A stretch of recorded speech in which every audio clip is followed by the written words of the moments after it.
kasus dugaan korupsi tambang ilegal di Kabupaten Bangka. Penambangan timah secara ilegal justru kian marak di Provinsi Bangka Belitung. Harvey Muiz diduga menginisiasi penambangan timah liar di Bangka Belitung. Ia telah ditetapkan sebagai tersangka dan telah ditahan pada Rabu 27 Maret 2024.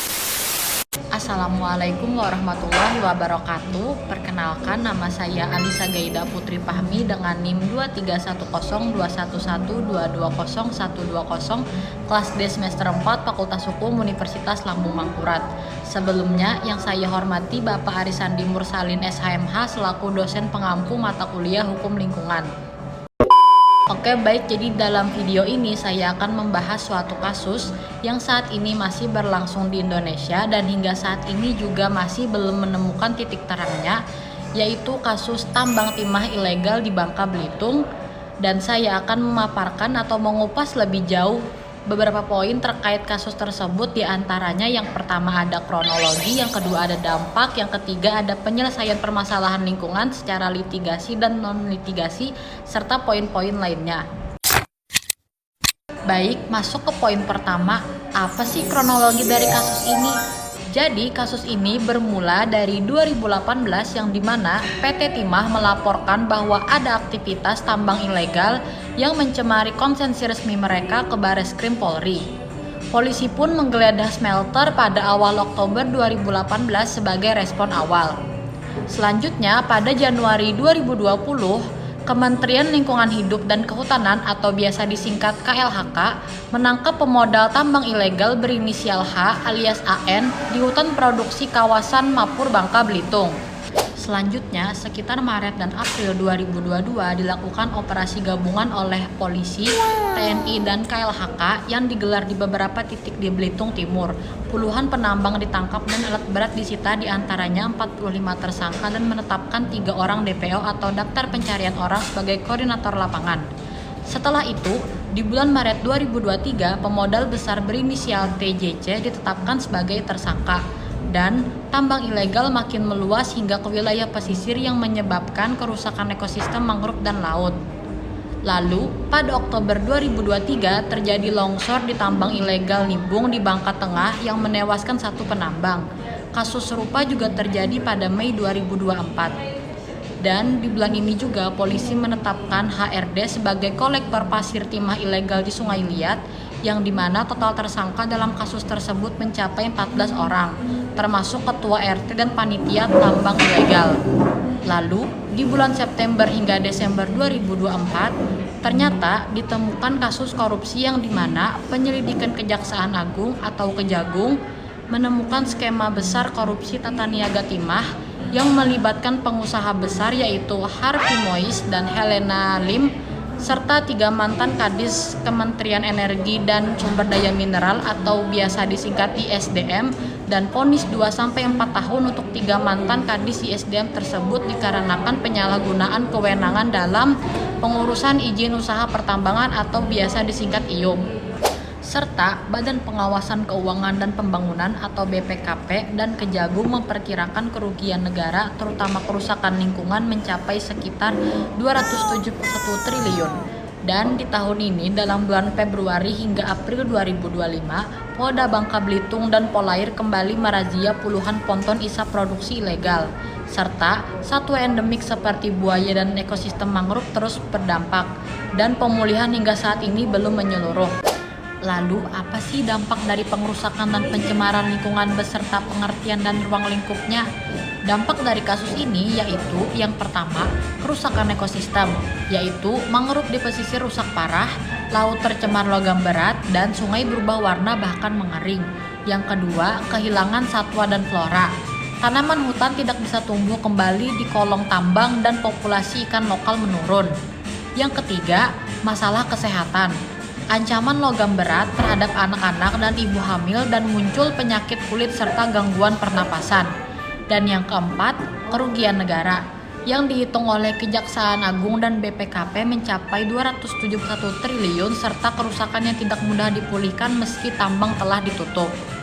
Adapun pengertian pengerusakan sendiri dalam Undang-Undang Nomor 32 Tahun 2009 tentang perlindungan dan pengelolaan lingkungan hidup, yaitu pengerusakan lingkungan adalah perubahan langsung atau tidak langsung terhadap sifat fisik, kimia, dan atau hayati lingkungan yang melampaui batas baku kerusakan sehingga mengganggu fungsi alam dan kehidupan. Sedangkan pencemaran lingkungan adalah masuk atau dimasukkannya makhluk hidup, zat, energi, dan atau komponen lain ke dalam lingkungan oleh aktivis manusia sehingga melampaui baku mutu lingkungan. Dan ruang lingkupnya meliputi beberapa aspek, diantaranya yang pertama ada tanah, yaitu lubang bekas tambang menciptakan degradasi tanah dan tanah terkontaminasi limbah logam berat. Dan yang kedua, air, sungai tercemar lumpur dan tailing, serta ekosistem air tawar dan laut terganggu. Yang ketiga, udara, debu dan emisi dari proses peleburan atau smelter. Dan yang keempat, keanekaragaman hayati, spesies endemik kehilangan ruang hidupnya.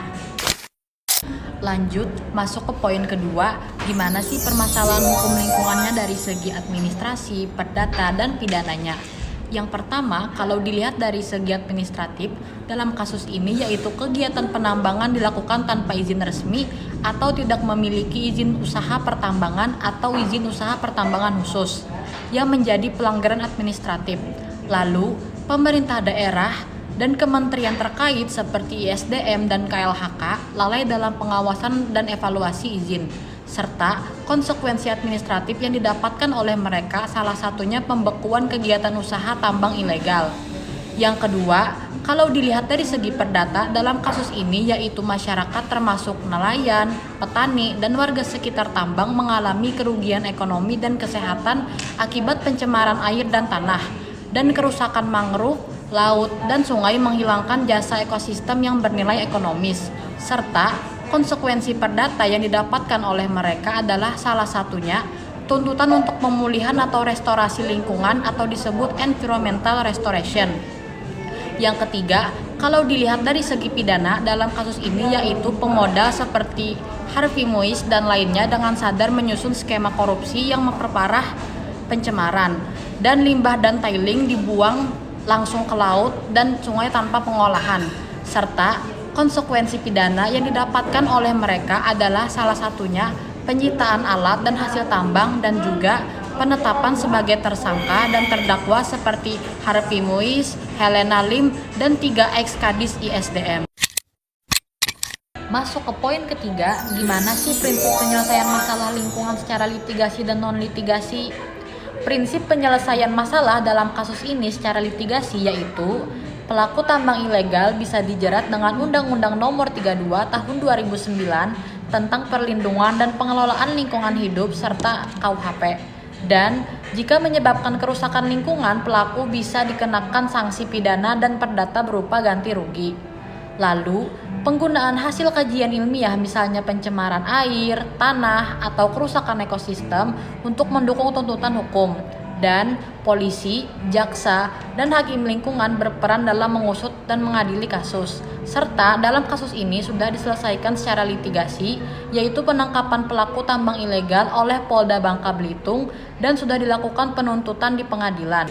Selanjutnya, prinsip penyelesaian masalah dalam kasus ini secara non-litigasi yaitu melalui mediasi dan negosiasi bisa dilakukan dengan cara pendekatan dialog antara pemerintah, penambang, dan masyarakat untuk mencari solusi tanpa konflik terbuka.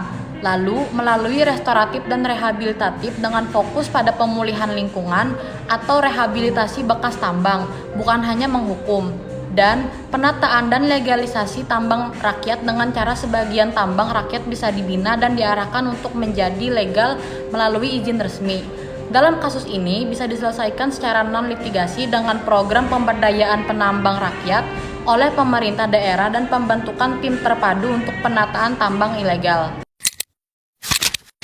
Lanjut ke poin keempat, gimana sih peran serta masyarakat dalam pengelolaan lingkungan yang terdapat pada Undang-Undang Nomor 4 Tahun 1992, Undang-Undang Nomor 23 Tahun 1997, dan Undang-Undang Nomor 32 Tahun 2009. Di dalam Undang-Undang Nomor 4 Tahun 1992 tentang Perumahan dan Permukiman, peran masyarakat di dalam pasal 4 dan 6 yaitu masyarakat berhak mendapatkan lingkungan permukiman yang sehat, aman, serasi, dan teratur, serta dilibatkan dalam perencanaan, pelaksanaan, dan pengawasan pembangunan perumahan agar tetap menjaga kelestarian lingkungan. Dan Undang-Undang Nomor 23 Tahun 1997 tentang pengelolaan lingkungan hidup, peran masyarakat di dalam pasal 5 dan 6 yaitu masyarakat berhak atas informasi, berpartisipasi, dan memperoleh keadilan dalam pengelolaan lingkungan, serta masyarakat berkewajiban menjaga kelestarian lingkungan dan mencegah pencemaran. Lalu, di dalam Undang-Undang Nomor 32 Tahun 2009 tentang perlindungan dan pengelolaan lingkungan hidup, peran masyarakat di dalam pasal 7 yaitu masyarakat berhak dan didorong untuk mendapatkan akses informasi lingkungan, memberikan saran, masukan, dan pendapat serta berperan aktif dalam pengelolaan lingkungan. Masuk ke poin terakhir, apakah kasus itu sudah sesuai dengan asas-asas yang terdapat di dalam Undang-Undang Nomor 32 Tahun 2009 Pasal 2, serta apa tujuan hukum dalam melakukan perlindungan dan pengelolaan pada lingkungan hidup. Asas yang terdapat di dalam Pasal 2 Undang-Undang Nomor 32 Tahun 2009 diantaranya yang pertama ada asas tanggung jawab negara. Kaitannya yaitu pemerintah wajib menindak tambang ilegal yang merusak lingkungan dan membahayakan masyarakat.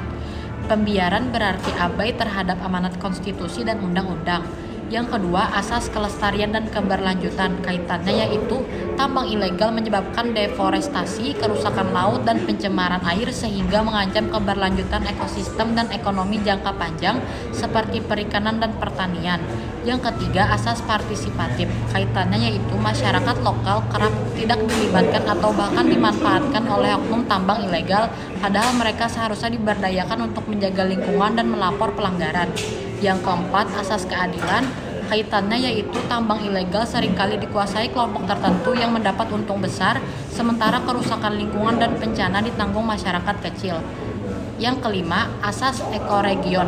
Kaitannya yaitu Bangka Belitung punya wilayah pesisir, hutan, dan tambang yang sensitif. Penambangan seharusnya mempertimbangkan daya dukung dan daya tampung wilayah tersebut, bukan eksploitasi masif. Yang keenam, asas kehati-hatian. Kaitannya yaitu tambang ilegal sering beroperasi tanpa kajian dampak lingkungan atau AMDAL, padahal resiko longsor, pencemaran logam berat, dan kerusakan biota sangat tinggi. Dan yang terakhir, asas pencegahan. Kaitannya yaitu penegakan hukum dan pembinaan masyarakat seharusnya dilakukan sejak awal agar tambang ilegal tidak meluas dan merusak wilayah yang lebih besar. Lalu, tujuan hukumnya sesuai dengan Pasal 3 Undang-Undang Nomor 32 Tahun 2009. Yang pertama yaitu melindungi wilayah NKRI dari pencemaran dan atau kerusakan lingkungan. Kaitannya yaitu tambang ilegal mencemari air, tanah, dan merusak hutan sehingga tidak sejalan dengan tujuan ini. Yang kedua, menjamin keselamatan, kesehatan, dan kehidupan manusia. Kaitannya yaitu banyak warga terdampak limbah tambang dan konflik sosial. Tambang ilegal jelas mengancam kesehatan dan keselamatan warga. Dan yang ketiga, menjamin kelestarian fungsi lingkungan hidup. Kaitannya yaitu aktivitas penambangan tanpa reklamasi dan rehabilitasi menyebabkan degradasi fungsi ekologis. Yang keempat, melestarikan sumber daya alam. Kaitannya yaitu tambang ilegal cenderung menghabiskan cadangan timah secara cepat dan tidak efisien. Dan yang terakhir, menciptakan keadilan antar generasi. Kaitannya yaitu eksploitasi tambang hari ini meninggalkan beban lingkungan bagi anak cucu. Sekian pemaparan 5 poin yang telah saya sampaikan. Mohon maaf apabila terdapat kesalahan dan kekurangan dalam penyampaian materi. Terima kasih. Wassalamualaikum warahmatullahi wabarakatuh.